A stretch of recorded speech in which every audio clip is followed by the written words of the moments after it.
Hi everyone, this is Arun Reddy here. Welcome to my YouTube channel Arun Reddy Tech for You. In this video, we are going to discuss about the TCL and DCL commands. Okay.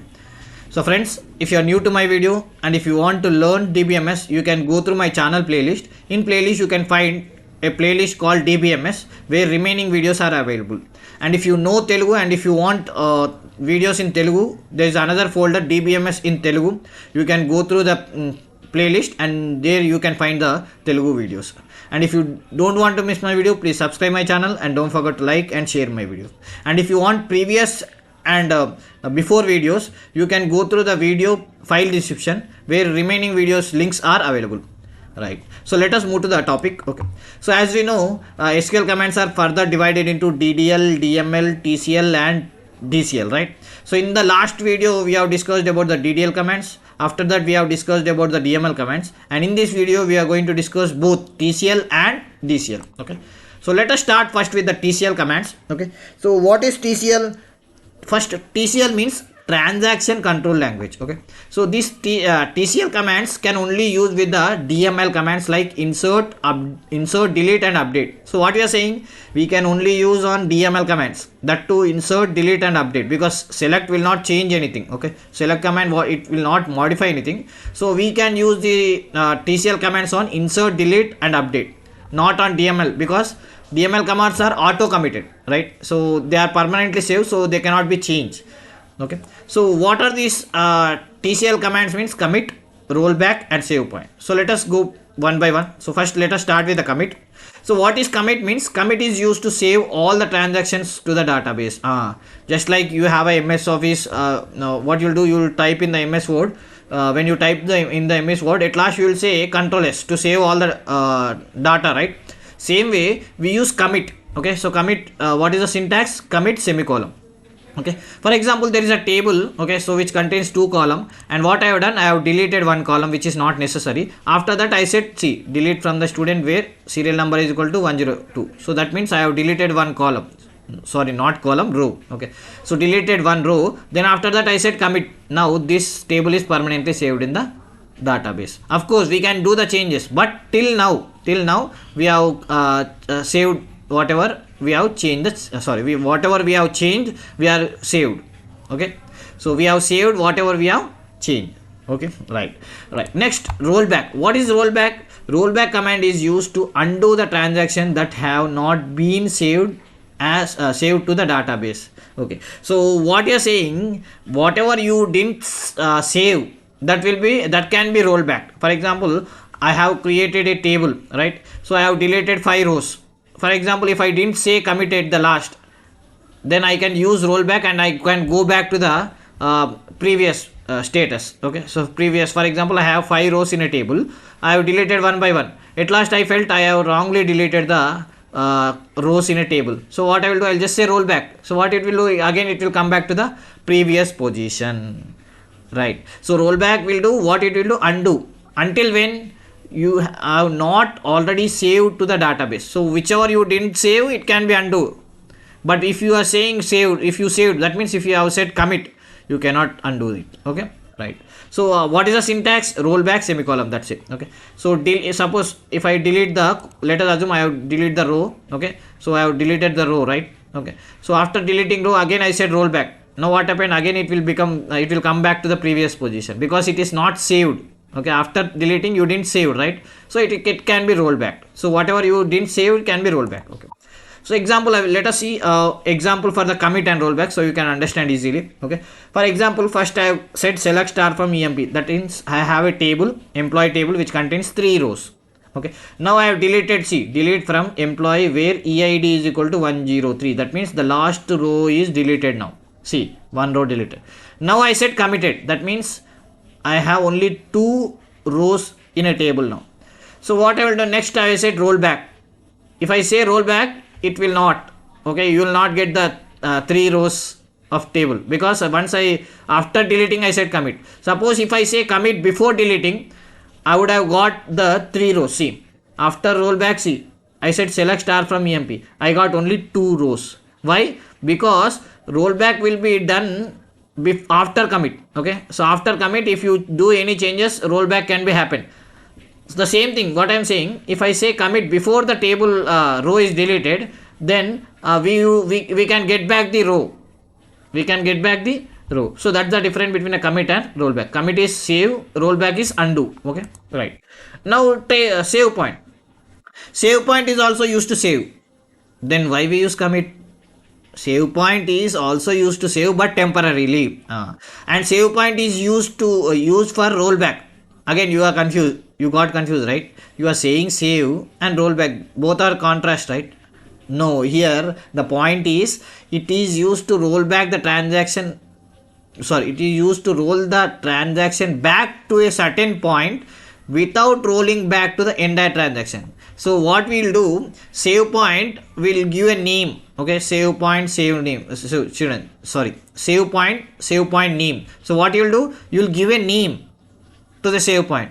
Okay, so what happens, for example, you have you have five pages in a book. Every page has some side heading. So what you are doing, when you type Control F and enter the side heading in the MS Word, what happens? It will go to the certain point, right? Same thing it happens. So whenever I say save point X, okay, so it will be saved on a particular point. Okay, I will show you a small example so you can easily understand. Okay, for example, I have a 4-column table. Now I have deleted one column, sorry, 4 rows of a table, and I have deleted one row.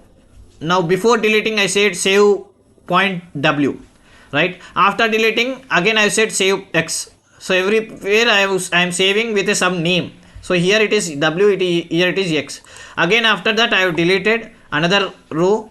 Now only 2 rows are there. Again I have deleted. Now 1 row is there. Now I have realized that unnecessarily I have deleted the 2 rows. Then now I want to go back to the X position. Okay, right? So what I will say, roll back to X. Actually it should be 2X. Okay, so roll back to X. That means it will come back to the saved position where you have set save point X. From here to here. Suppose if I felt 4 columns are correct, I unnecessarily have deleted 3 columns, then you can say roll back to W, then it will come to this position. Now when I say roll back X, it has undo the 2 things. What is in deleting second column and deleting the third column, so it came back to the X position. Okay, so here again you will find a 3 rows, right? So what rollback will do, it will jump to a certain position, it will roll back to a certain position where you have saved. Okay, right. So let me show you example. Okay, for example, see, the table contains 3 rows. Now I said save point X. Save point X. After that I have deleted a row C. Delete from EMP where EID is equal to 103. Now I don't have this third row, right? Now what I have done, roll back to X. See, roll back to X means where it is X, see here. That means the deleted row will again come back. When I say select star from C, now I can see the 3 rows. That means what is rollback is doing, it is going from this point to this point. It is jumping to the save point. So that's why we use save point, to help the rollback to go to a certain point where you want to roll back. Okay, so until what you want to roll back, right? So if I don't say roll back to X, if I say roll back, what happens? It will roll back all the data until where you have set committed. Okay, until you set committed, it will roll back. When you use save point, what happens? When you say save point X, you can have a markings. Now save point will help us to mark certain positions. Until that only you can roll back, right? Right. So I hope you have understood difference between a save point, rollback, and a commit. Okay, commit is a permanently saved. Save point is a temporary save to help us to roll back to certain position. And roll back, what it will do, it will undo the data until last point where you have saved. Okay, right. Okay, next DCL commands. DCL commands, data control language. DCL means data control language, and these are used to grant and take back the authorities from any database user. So simple, if you want to give somebody permission, then you use DCL commands, and if you want to remove the permission, then also you will use DCL commands. What are their? Grant and revoke. For example, there is a new employee came into the organization, Now I have to share the database with him, right? So I will give some permissions to him, right? So he can see the table, right? So to give him permissions, I can use grant command. And there is a old employee who is who is out of the company now, right? Now I want to remove the permission. So to remove, I will use revoke. So revoke, what it will do, it will remove the permission to him, so he cannot see my my database now, right? Because he is gone out of the organization. Now I cannot give any permissions to him, so I have removed, right? So give permission grant, to remove permission revoke. Okay, so let us see a small diagrammatical explanation, right? Grant, it is used to give access privileges to a database. Syntax, grant privileges on table to user 1, user 2. For example, let us assume there is a user A, user B. User A is me. Let us assume I am user A and I have a table, my table. This is my table. Okay.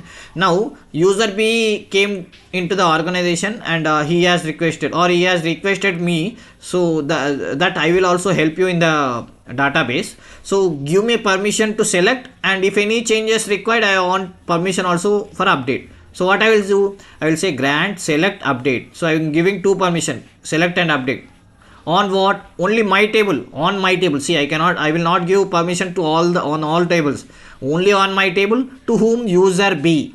Now user B can see the table and update the table, right? Suppose he is misusing the update command. Let us assume he is not a perfect person, means he is not good in database maintenance. He is unnecessarily updating wrong things. So what I will do, I want to remove the update permission. So for that, again, what we have, revoke. Now what revoke will do, it is used to take back permission from the user, right? For example, syntax, revoke privileges on table name from user 1, user 2. Why I am saying user 1, user 2 means at a time you can give more than one users. Permissions will be given to more than one user. So that's why I have shown you user 1 and user. Okay. Now see, user A, user B is there. So user B can view and update the table, right? Now I want to remove the update permission. So what I will say, revoke update. See, I am not removing the view, but revoke update on my table, okay, from user B. Okay, right? So what happens now, user B can only see the table, he cannot update. Nice, right? So friends, I hope you have understood the video, and if you like the video, please do like, subscribe and share the video and support me. Thank you.